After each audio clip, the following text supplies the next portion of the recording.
continues. Customs and Border Protection reveals they have made over 4,400 rescues as illegals try to enter the country. It's a dangerous journey. Our next guest says Congress needs to work to prevent.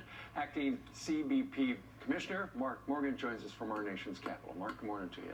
Good morning, Steve. You know, you don't hear much about the rescues where the men and women of your agency put their lives on the line to help save these people, do you?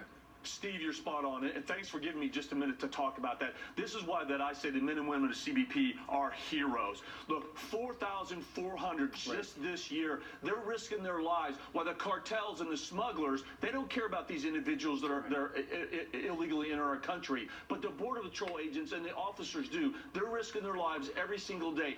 4,400. And Steve, it's important. They don't ask what their nationality is. They don't ask them if they're illegally entering the country. They see a human being in need and left at the hands of the smugglers, and they're risking their lives to save them. With humanity and compassion, that's why the men and women of CBP are my heroes. And the number of people who are being apprehended at our southern border is going down, but the number of rescues going up. That's absolutely right. We see those numbers continue to go up each and every year. And that should tell the American people this is a dangerous trek. The cartels don't give a darn about these individuals. All they care about is lining their pockets with more money while they're exploiting this vulnerable population, Steve. You're spot on. Okay. Let's switch gears because this is going to, hit you right here. And that is what the Chicago Police Department is doing. Apparently, Homeland Security is calling the direction of Chicago PD for its officers to not cooperate with ICE as deeply concerning. Here's a statement from the Chicago PD. The Department of Homeland Security is, this is DHS. The Department of Homeland Security is deeply concerned with the dangerous anti-law enforcement direction given by the leadership of the Chicago Police Department, failing to support fellow law enforcement officers upon request for assistance not only places our heroic police officers in greater danger, but keeps criminals on the street. So in Chicago, they're not going to help ICE, right?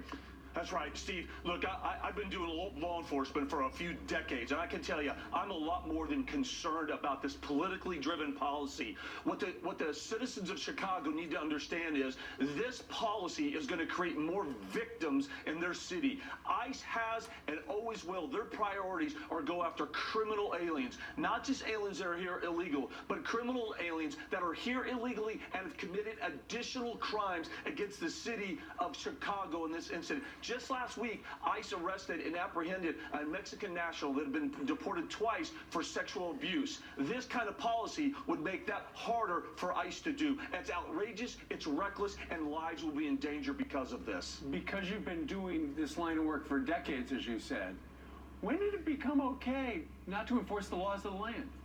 It's never become okay, Steve. And but that's what's happening. It is, and that's what the American people should be outraged. Stop listening to the politicians. Start listening to law enforcement who dedicated their lives to protecting the citizens. And I'm telling you, this policy is going to lose lives. I promise you that. And when did it become okay that one law enforcement agency didn't help another? That's our strength. That's how we protect the citizens of every city in this country. This is outrageous and this is reckless, and something should be done about this. You are not the only one who feels that way. Mark Morgan, Acting Commissioner of Customs and Border Protection. Sir, thank you very much for joining us live and telling us the story about those rescues. Hats off to the men and women of your department. Thank you, sir.